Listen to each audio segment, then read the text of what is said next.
यह एक ऐसी दुनिया है जहाँ पैसों की कोई वैल्यू नहीं, यहाँ टाइम ही सब कुछ है। यहाँ अगर आपको कोई चीज खरीदनी है तो आपको उस चीज के बदले अपनी जिंदगी का कुछ टाइम देना पड़ेगा, तब जाकर आप उस चीज को खरीद पाएंगे। लेकिन इस दुनिया में एक अच्छी जिंदगी गुजारने के लिए आपके पास टाइम का होना भी जरूरी है, क्योंकि यहाँ जब किसी इंसान की एज 25 साल तक पहुंच जाती है तो उस इंसान के हाथ पर 1 साल का टाइम स्टार्ट हो जाता है। जिस पल काउंटडाउन 0 हुआ उसी पल वह इंसान खत्म। अमीरों के पास इतना टाइम था कि वह 1000 साल की जिंदगी भी जी सकते थे। अमीरों ने खुद के लिए एक अलग दुनिया बना ली थी जहाँ वो लोग एक सुकून भरी जिंदगी गुजार रहे थे, लेकिन वहीं दूसरी तरफ गेटो सिटी में रहने वाले गरीब लोग दिन रात मेहनत करके खुद के लिए टाइम कमाते थे, नहीं तो उनकी जिंदगी खत्म हो जाएगी। इन्हीं गरीबों की बस्ती में विल नाम का एक लड़का रहता था जिसकी घड़ी में सिर्फ 23 घंटे ही बचे थे। विल अपनी मॉम के साथ रहता था। अब क्योंकि 25 साल के बाद उम्र रुक जाती है, इसीलिए उसकी माँ 50 साल की होकर भी बहुत जवान दिख रही थी। आज विल की माँ का 50वां जन्मदिन था। विल अपनी मॉम का बर्थडे सेलिब्रेट करने के लिए पिछली रात ओवर टाइम करके एक शैंपेन की बोतल लाया था। यह देखकर विल की मॉम बहुत खुश हो जाती है और वो विल से कहती है कि मैं अपने पोतों को देखना चाहती हूँ, तुम किसी लड़की को डेट क्यों नहीं करते? जिस पर विल जवाब देता है कि इन सब चीजों के लिए टाइम किसके पास है। विल की मॉम ने उससे कहा कि इलेक्ट्रिसिटी बिल और बैंक से लिया हुआ लोन कल की डेट तक मुझे क्लियर करना होगा, नहीं तो हमें फाइन पड़ सकता है। इसीलिए अब मैं जा रही हूँ और कल रात तक सभी बिल्स और बैंक के लोन्स जमा करवा कर वापस आऊंगी। उसने कहा कि मेरे पास सिर्फ 3 दिन का टाइम है। इलेक्ट्रिसिटी बिल और बैंक का लोन चुकाने में मेरे पास लगभग सारा टाइम खर्च हो जाएगा, इसीलिए कल शाम को तुम जरूर बस स्टॉप पर मेरा इंतजार करना, ताकि मेरा सारा टाइम खत्म होने से पहले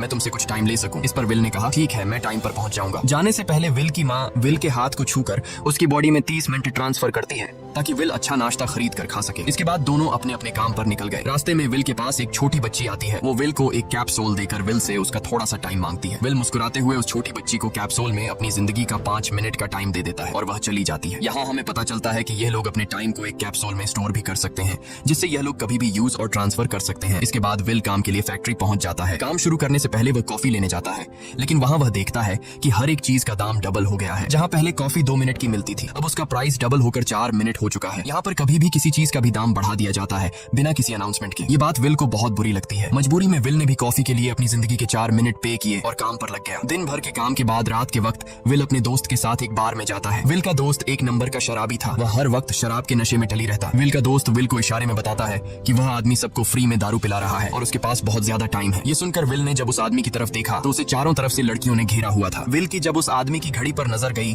तो उस आदमी के पास 116 साल का टाइम था। ये देखकर विल समझ जाता है कि यह आदमी ग्रीनिच सिटी से है, क्योंकि गेटो सिटी में लोगों के पास ज्यादा से ज्यादा 2 दिन का टाइम होता है। विल उस आदमी के पास आया और उसे वार्न करने लगा कि यहाँ पर तुम्हें नहीं होना चाहिए था। यहाँ चोरों का खतरा है, ये लोग तुम्हें मारकर तुम्हारा टाइम चुरा लेंगे, इसलिए जल्दी से यहाँ से निकल जाओ। लेकिन वो आदमी विल की बातों को सीरियस नहीं लेता और उसे इग्नोर करके ड्रिंक करने लग जाता है। तभी उस बार में फोर्टिस नाम का एक गैंगस्टर अपने ग्रुप के साथ आया, जिसे देखकर सारे लोग बाहर निकल भागे। दरअसल यह शहर के सबसे बड़े गुंडे हैं जो लोगों से जबरदस्ती टाइम चुराते हैं। विल का दोस्त विल को पकड़ कर ले जाने लगा, लेकिन विल ने जाने से इनकार कर दिया और वहाँ एक कोने में छिपकर सब कुछ देखने लगा। फोर्टिस उस अमीर आदमी से उसका सारा टाइम लूटने आया था। फोर्टिस उस अमीर आदमी को चैलेंज करता है कि चलो पंजा लड़ाते हैं और जो हारेगा वह अपना सारा टाइम जीतने वाले को दे देगा। ये टाइम फाइट आर्म रेसलिंग की तरह थी, जिसमें 2 लोगों को एक दूसरे की कलाई पकड़नी होती थी। जिस भी इंसान की कलाई नीचे होती थी उसका टाइम घटने लगता था और वो टाइम उस आदमी के हाथ में ट्रांसफर होने लगता था जिसकी कलाई ऊपर होती थी। इस तरह जीतने वाला इंसान सारा टाइम उस दूसरे आदमी से अपनी बॉडी में स्टोर करके उसे मार देता।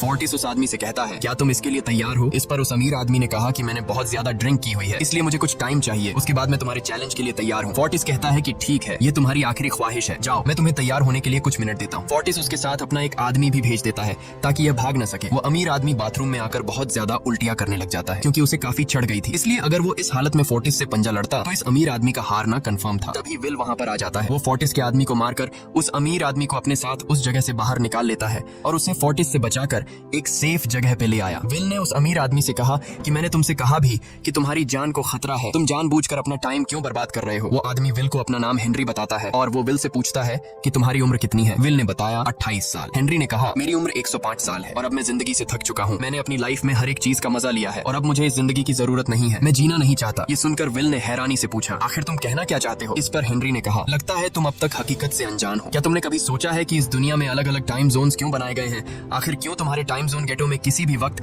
चीजों के दाम और टैक्स बढ़ा दिए जाते हैं? दरअसल महंगाई जानबूझकर बढ़ा दी जाती है ताकि गरीब लोग मरते रहें और उनकी मौत का फायदा ग्रीनविच टाइम जोन के अमीर लोगों को होता रहे। असल में ये सारा सिस्टम उन्हीं का बनाया हुआ है। जरा सोचो, वहाँ ग्रीनविच टाइम जोन में लोगों के पास जीने के लिए हजारों साल है, लेकिन यहाँ गेटो में तुम लोग हर रोज जीने के लिए मेहनत मजदूरी करते हो। ऐसा इसलिए है क्योंकि उन्होंने तुम्हें यह करने के लिए मजबूर किया है। वो लोग तुम लोगों को ज्यादा टाइम देना ही नहीं चाहते ताकि तुम लोग मजबूरी में उनके लिए काम करते रहो। वो लोग महंगाई बढ़ाकर तुम्हें ज्यादा से ज्यादा टाइम खर्च करने पर मजबूर करते हैं ताकि तुम्हारे टाइम से वो हमेशा की जिंदगी जी सके। उन्होंने अपनी जिंदगी का हर एक दिन गरीबों की मौत से इकट्ठा किया है और मैं ऐसी जिंदगी बिल्कुल भी नहीं जीना चाहता जो किसी गरीब मजबूर इंसान की मौत से मिली हो। ये सब सुनकर विल समझ गया कि हेनरी बहुत ही नेक दिल इंसान है। हेनरी ने विल से आगे पूछा, अगर तुम्हारे पास मेरे जितना टाइम होता तो तुम क्या करते? विल ने मुस्कुराकर कहा कि सबसे पहले मैं बार बार टाइम को देखना छोड़ देता, क्योंकि उस वक्त भी विल के पास सिर्फ 18 घंटे होते हैं। वो सोने से पहले, सोने के बाद, खाना खाते टाइम हर वक्त अपनी घड़ी देखता रहता है, क्योंकि मुझे डर लगता है कि कहीं मेरा टाइम खत्म न हो जाए और मैं मर न जाऊं। विल कहता है कि मेरी मॉम घर संभालने के लिए बहुत ज्यादा मेहनत करती है। अगर मेरे पास तुम्हारी तरह इतना ज्यादा टाइम होता तो मैं अपनी मॉम के लिए ग्रीनविच सिटी में एक अच्छा घर खरीदता और हम दोनों वहाँ पर खुशी से जिंदगी गुजारते। इसके बाद विल ने हेनरी से कहा, आज रात हमें यहीं रुकना होगा, सुबह तक खतरा टल जाएगा, तब तुम वापस अपने घर लौट जाना। इसके बाद ये दोनों सो जाते हैं। सुबह उठकर हेनरी देखता है कि विल अभी भी सो रहा है। वो विल के पास आता है और उसके पास जितना भी टाइम होता है वो सारा का सारा विल को ट्रांसफर कर देता है और अपने पास कुछ ही मिनट बचाकर एक ब्रिज के ऊपर जाकर बैठ जाता है। विल जब नींद से जागा तो उसने देखा कि हेनरी वहाँ से जा चुका है। तभी हमेशा की तरह नींद से जागने के बाद विल ने अपनी घड़ी में नजर डाली। विल की घड़ी में 116 साल ऐड हो चुके थे। यह देखकर उसकी आंखें खुली की खुली रह गईं। उसे लगा कि वो अभी भी नींद में है और सपना देख रहा है। इसी दौरान विल की नजर विंडो पर पड़ी जिस पर लिखा था, मेरा टाइम बर्बाद मत करना। वो समझ जाता है कि हेनरी ने मुझे अपना सारा समय दे दिया है। तभी विल ने हेनरी को दूर एक ब्रिज के किनारे पर बैठे देखा। विल जल्दी से हेनरी की तरफ भागा, लेकिन अब बहुत देर हो चुकी थी, क्योंकि हेनरी के पास अब बस कुछ ही सेकंड्स बचे थे और थोड़ी देर बाद वो एक झटके से मरकर ब्रिज से नीचे पानी में गिर गया। विल को हेनरी की मौत का बहुत ज्यादा दुख होता है। अब विल के पास 116 साल की जिंदगी थी और वो समझ जाता है कि अगर मैं यहाँ पर रहा तो लोग समझेंगे कि हेनरी को इसी ने मारा है। विल जल्दी से अपने दोस्त के पास जाता है। विल का दोस्त विल के हाथ में इतना सारा टाइम देखकर शॉक रह जाता है, जिसके बाद विल ने अपने दोस्त को दोस्ती की खातिर 10 साल का टाइम दिया। ये देखकर विल का दोस्त उसका दिल से शुक्रिया अदा करता है। विल कहता है कि यहाँ रहना मेरे लिए अब ठीक नहीं, क्योंकि इतने ज्यादा टाइम को देखते हुए मेरा टाइम छीनने के लिए कोई भी मुझे मार सकता है। अब मैं अपनी माँ के लिए ग्रीनविच सिटी में एक अच्छा सा घर खरीद सकता हूँ और वहाँ पर एक सेफ लाइफ गुजारूंगा। जिसके बाद विल अपने दोस्त को गुड बाय कहकर वहाँ से निकल जाता है और सीधा उस बस स्टॉप पर जाकर माम का इंतजार करने लगता है, जहाँ 2 दिन पहले उसकी माम ने उससे कहा था कि मैं इलेक्ट्रिसिटी का बिल और बैंक का लोन चुकाकर इस बस स्टॉप पर पहुंचूंगी। दूसरी तरफ विल की माम सारे लोन और बिल्स भरने के बाद घर लौटने के लिए बस में चढ़ी, पर तभी उसे पता लगा कि एक ही दिन में बस की टिकट के दाम डबल हो गए थे। पहले जहाँ टिकट 1 घंटे में आती थी, वहीं अब प्राइस 2 घंटे हो गया था। ये देखकर विल की माम बहुत ज्यादा परेशान हो जाती है, क्योंकि विल की माम के पास सिर्फ 1.5 घंटा बचा था। विल की माम बस ड्राइवर से रिक्वेस्ट करती है कि अगले स्टॉप पर मेरा बेटा उसे बाकी का टाइम दे देगा, लेकिन बस ड्राइवर ने साफ इनकार कर दिया और कहा कि अगर टाइम नहीं है तो फिर पैदल चली जाओ। लेकिन विल की माम को पता था कि अगला बस स्टॉप बहुत दूर है, अगर वह पैदल भी जाती है तो उसे पहुंचने में 2 घंटे लगेंगे। उस वक्त बस में ढेर सारे पैसेंजर्स सवार थे। विल की माम ने उनसे भी रिक्वेस्ट की, पर किसी ने भी उनकी मदद नहीं की। इतने में ही बस वहाँ से निकल गई। विल की माम रेचल के पास ज्यादा टाइम नहीं बचा था, इसलिए वह दौड़ती हुई पैदल घर की तरफ भागने लगी। दूसरी तरफ विल अपनी माम के लिए फूलों का गुलदस्ता लिए बस स्टॉप पर उनका इंतजार कर रहा था, क्योंकि आज उसे अपनी माम का बर्थडे सेलिब्रेट करना था। बस जब उस स्टॉप पर पहुंची तो कई सारे पैसेंजर्स उतर आए, पर उनमें से विल की माम नहीं थी। विल यह देखकर परेशान हो जाता है और उसे समझ आ गया कि जरूर उसकी माम मुसीबत में है। वह उसी वक्त अपनी माम की तलाश में भागा। उधर रेचल के पास अब कुछ ही मिनट बचे थे। वह रास्ते में आने वाली गाड़ियों और लोगों के घरों का दरवाजा पीट पीट कर उनसे थोड़ा समय उधार मांग रही थी, लेकिन कोई भी उसकी मदद करने को तैयार नहीं था। इधर विल जब कुछ दूर गया तो उसे उसकी माम दौड़ती हुई नजर आ गई। अपनी माम को भागते हुए देख विल समझ गया कि उनके पास ज्यादा टाइम नहीं है। वह अपना हाथ आगे करके तेजी से उनकी तरफ दौड़ने लगा। उधर रेचल के पास अब सिर्फ 10 सेकंड्स ही रह गए थे। वह भी पूरी तेजी से विल की ओर भाग रही थी, लेकिन जैसे ही रेचल अपने बेटे विल के पास पहुंची, उसका टाइम खत्म हो जाता है और वह मर जाती है। यह देखकर विल को बहुत दुख होता है, क्योंकि उसने अपनी माम के लिए क्या कुछ नहीं सोचा था। वह चीख चीख कर रोने लगा। अगली सुबह तक हेनरी की डेड बॉडी टाइम कीपर्स को मिल चुकी थी। ये टाइम कीपर्स वहाँ पर इन्वेस्टिगेशन करते हैं। आज की दुनिया में टाइम कीपर्स होते थे जो पुलिस की तरह थे। इन टाइम कीपर्स का काम भी क्राइम को रोकना होता है। टाइम कीपर्स के ऑफिसर रेमंड ने उस जगह में अच्छी तरह से जांच की, लेकिन उसे कोई भी क्लू नहीं मिला। तभी रेमंड की नजर उस ब्रिज के पास लगे सीसीटीवी कैमरा की तरफ गई। वह सीसीटीवी फुटेज चेक करने सीसीटीवी रूम के लिए निकल पड़ा। दूसरी तरफ विल समझ चुका था कि उसकी मॉम की मौत के लिए ग्रीनिच में रहने वाले अमीर लोग ही जिम्मेदार हैं, जिन्होंने गेटो शहर के लोगों को एक एक सेकंड का मोहताज बना दिया है। अब विल उनसे बदला लेने ग्रीनिच की तरफ निकल पड़ा और यहाँ से होती है असल कहानी शुरू। ग्रीनविच सिटी में एंटर होने के लिए विल को 1 साल का टाइम खर्च करना पड़ा और ग्रीनिच सिटी जा पहुंचा। वहाँ जब विल ने अमीर लोगों का लाइफस्टाइल देखा तो उसकी आंखें खुली की खुली रह गई। वहाँ लोगों के पास इतना टाइम था कि वो लोग मरने का नाम तक भूल गए थे। यहाँ पर अमीर लोग के बॉडीगार्ड के पास भी 100 साल से भी ज्यादा का टाइम था। ये देखकर विल गुस्से से लाल हो जाता है, क्योंकि विल जिस शहर से आया था वहाँ पर लोगों के पास सिर्फ 24 घंटे की जिंदगी थी। विल वहाँ एक महंगे होटल में रुकता है। खाना खाते दौरान एक बहुत ही खूबसूरत लड़की विल को देखती है, जैसे उसे विल पसंद आ गया हो। दूसरी तरफ टाइम कीपर रेमंड हेनरी की मौत के वक्त का सीसीटीवी फुटेज चेक कर रहा था। तभी उसे फुटेज में विल दिखाई देता है। हालांकि कैमरा ने हेनरी को ब्रिज से गिरते हुए रिकॉर्ड नहीं किया था, लेकिन उस फुटेज में विल ब्रिज के पास खड़ा नजर आ रहा था, जिससे रेमंड को विल पर शक होने लगा। इसलिए रेमंड ने अपनी टीम को विल के बारे में जानकारी इकट्ठा करने को कहा। रिसर्च के दौरान टाइम कीपर्स को यह बात पता चल जाती है कि विल नाम का एक आदमी बहुत सारा टाइम खर्च करके ग्रीनविच सिटी में एंटर हो गया है, जिससे रेमंड को यह बात कंफर्म हो जाती है कि विल ने ही हेनरी को मारा है। रेमंड उसी वक्त अपनी टीम के साथ ग्रीनविच शहर की ओर रवाना हो गया। दूसरी ओर ग्रीनविच शहर में विल एक कैसीनो में आया, जहाँ कुछ अमीर अमीर लोग पोकर खेल रहे थे। विल भी उनके साथ बैठ जाता है। एक नए आदमी को देखकर ये लोग उस पर हंसने लगते हैं, लेकिन विल गैम्बलिंग में माहिर था। आज उसके लिए अमीरों से पैसे निकालने का सबसे अच्छा मौका था। विल ने फिलिप नाम के एक रईस आदमी के साथ पोकर की बाजी खेली। फिलिप यहाँ का सबसे रईस इंसान है। उसके पास खुद का एक टाइम बैंक है जो लोगों को लोन पर टाइम देता है। फिलिप के साथ उसकी डॉटर भी बैठी होती है। यह वही लड़की है जो कुछ देर पहले विल को गौर से देख रही थी। गेम जब शुरू हो जाती है तब विल अपनी लाइफ का सारा टाइम दांव पर लगा देता है और अपनी माइंड के बदौलत वो फिलिप से 1100 साल जीत जाता है। यह देखकर फिलिप की बेटी सिल्विया विल से काफी ज्यादा इंप्रेस हो जाती है। उसने विल को कल रात अपने घर पार्टी पर इनवाइट किया। फिर अगली शाम विल एक नई नवेली कार खरीदकर फिलिप की पार्टी में जा पहुंचा। वहीं पार्टी के दौरान विल और सिल्विया डांस करने लगते हैं और सिल्विया मन ही मन विल को दिल दे बैठी। वो अपनी दिल की बात विल से करने ही वाली थी कि तभी टाइम कीपर रेमंड अपनी टीम के साथ वहां पहुंचता है और विल को पकड़ लेते हैं। विल को खूनी समझकर सिल्विया भी उससे नाराज हो गई। रेमंड ने सबसे पहले विल का सारा टाइम उससे छीनकर सिर्फ 2 घंटे दिए। उसके बाद वो विल को हेनरी के खून के इल्जाम में गिरफ्तार करने लगा। रेमंड विल से पूछता है कि तुमने हेनरी को क्यों मारा। विल उसे कहता है कि मैंने उसे मारा नहीं था, बल्कि वो खुद जीना नहीं चाहता था, इसलिए उसने मुझे 116 साल दी और बाद में उसने खुद की जान ली। लेकिन रेमंड विल की बात पर यकीन नहीं करता। विल समझ जाता है कि रेमंड मुझे हेनरी के झूठे केस में फंसाकर उम्र भर कैद के लिए मुझे जेल में डाल देगा, इसलिए वह मौका देखते ही रेमंड के आदमियों को मारकर खुद को आजाद कर लेता है और उनकी बंदूक लेकर सिल्विया को बंदी बना लिया। सिल्विया को ढाल बनाकर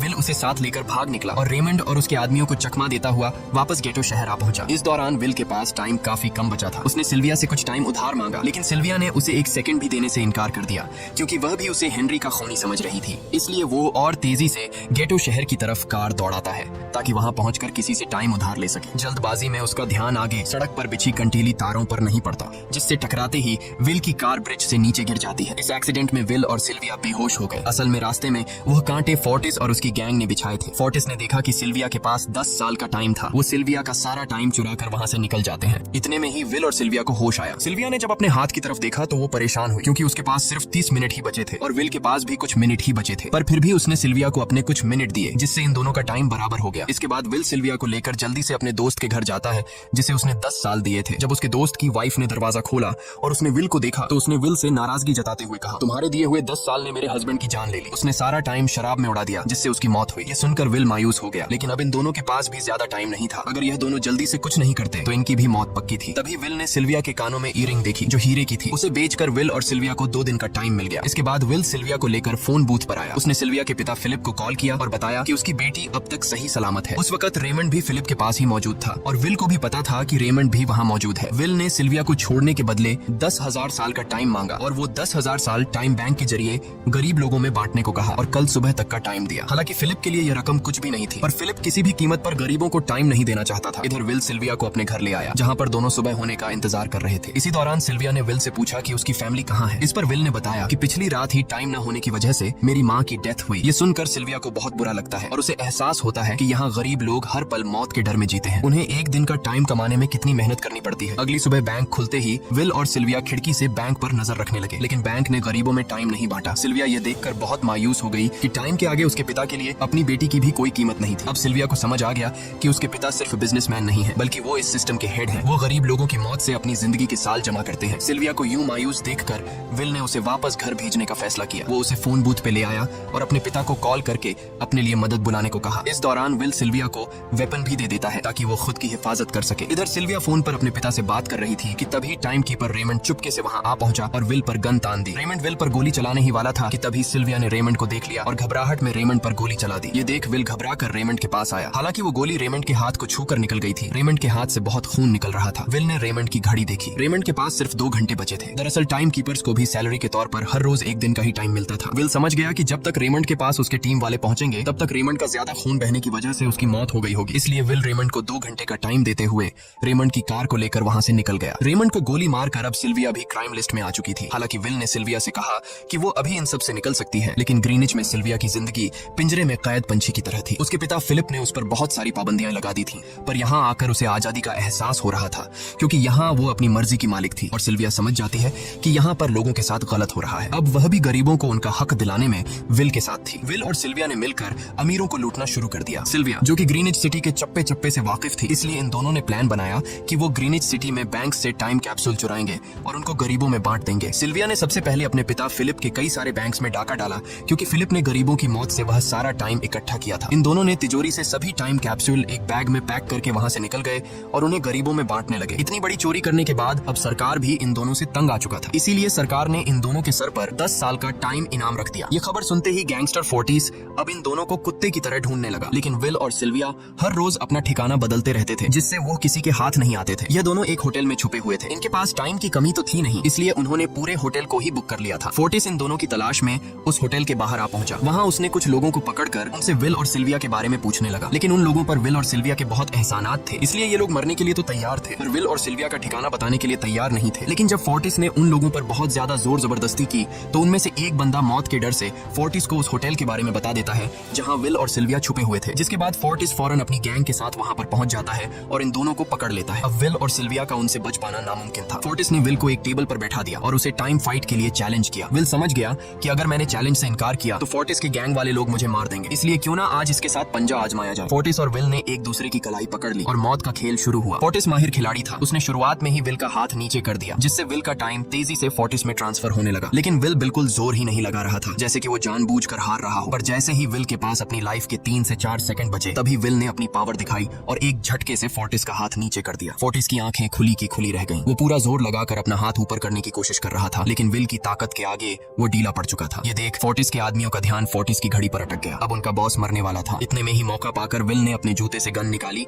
और पलक झपकते ही फोर्टिस के सारे आदमियों को शूट कर दिया, क्योंकि अगर वो ऐसा नहीं करता तो वो लोग उसे मार देते। इसी के साथ फोर्टिस का टाइम 0 हो गया और वह भी मारा गया। विल और सिल्विया जल्दी से वहाँ से भाग निकले। इसी दौरान उन्होंने देखा कि अमीरों ने सारा खेल पलट दिया था। विल और सिल्विया ने गरीबों में जितना भी टाइम बांटा था उसकी वैल्यू अब कुछ भी नहीं रही थी, क्योंकि अमीरों ने महंगाई के दर को कई गुना बढ़ा दिया था। यह देख विल हारा हुआ महसूस करने लगा और उसे लगा कि मैं कभी भी इन गरीबों को उनका हक नहीं दिला सकूंगा। उसने सिल्विया से कहा कि अब सब खत्म हो चुका है, अगर वो लोगों में 1000 साल भी बांट दें तो अमीर लोग महंगाई को और ज्यादा बढ़ा देंगे, जिससे लोगों की हालत कभी नहीं सुधर पाएगी। सिल्विया ने कहा कि कोई तो रास्ता होगा। इस पर विल ने कहा कि हमें लाखों साल चुराकर इन लोगों को देने होंगे, तब जाकर हम लोग महंगाई को कंट्रोल कर सकते हैं। हालांकि यह इतना आसान नहीं था, पर सिल्विया ने इसके लिए एक प्लान सोच रखा था। अगली ही सुबह जब फिलिप अपने बॉडीगार्ड्स के साथ ऑफिस पहुंचा, तभी सिल्विया वहां आई और उसने अपने पिता से कहा कि वो सरेंडर करना चाहती है। तब सारे गार्ड्स ने सिल्विया पर गन तान दी, लेकिन तभी वहां पीछे से गार्ड के बेस में छिपा विल वहां आ पहुंचा। उसने फिलिप के सर पर गन रखी और उसके जरिए लॉकर का दरवाजा खुलवाया। विल और सिल्विया ने फिलिप के लॉकर से एक टाइम कैप्सूल चुरा लिया, जिसमें 10 लाख साल का टाइम मौजूद था। इस टाइम कैप्सूल का एक एक साल गरीबों की ही मौत से आया था। विल और सिल्विया वह टाइम कैप्सूल लेकर भाग जाते हैं। इधर रेमंड को जब यह बात पता चली तो वह फौरन विल और सिल्विया के पीछे लग गया। जब रेमंड ने अपने हाथ पर घड़ी को देखा तो उसके पास 1 घंटे से भी कम टाइम बचा हुआ था। वह हेडक्वार्टर कॉल करके कहता है कि मुझे मेरी सैलरी कैप्सूल में भेज दो, मेरे पास टाइम कम है। लेकिन इससे पहले कि वह अपनी बॉडी में कैप्सूल से टाइम ट्रांसफर कर पाता, उसे विल की कार दिख जाती है और वह कैप्सूल से अपनी बॉडी में बिना टाइम ट्रांसफर किए उनके पीछे लग जाता है, क्योंकि अगर वो 10 लाख साल गरीबों को मिल जाते तो गेटो टाइम जोन का हर एक इंसान अमर हो जाता और अमीरों का बनाया पूरा सिस्टम तहस नहस हो जाता। रेमंड ने विल और सिल्विया को पकड़ने के लिए अपनी पूरी जी जान लगा दी, लेकिन वह उन्हें रोक नहीं पाया। विल और सिल्विया रेमंड को चकमा देकर गेटो शहर आ गए और वह टाइम कैप्सूल एक बच्ची के हाथों में सौंप दिया। उन्हें पता था कि रेमंड सीधा हमारे पीछे गेटो शहर पहुंचेगा, इसलिए उन्होंने इस जगह को छोड़कर एक सुनसान जगह पर चले गए। उधर उन्होंने गेटो शहर के लोगों में लाखों साल बांटकर उन्हें अमर कर दिया था, लेकिन खुद इन दोनों के पास बहुत ही कम टाइम बच जाता है। बदकिस्मती से उसी पल रेमंड ने उन्हें पकड़ लिया। रेमंड ने विल को धमकी देते हुए कहा, अगर तुम्हें अपनी जान प्यारी है तो चुराया हुआ सारा टाइम वापस कर दो। तब विल ने उसे अपनी घड़ी का समय दिखाया। विल और सिल्विया के पास कुछ ही मिनट बचे थे। विल ने रेमंड से कहा, कहीं तुम भूल तो नहीं गए? याद है जब तुम मरने वाले थे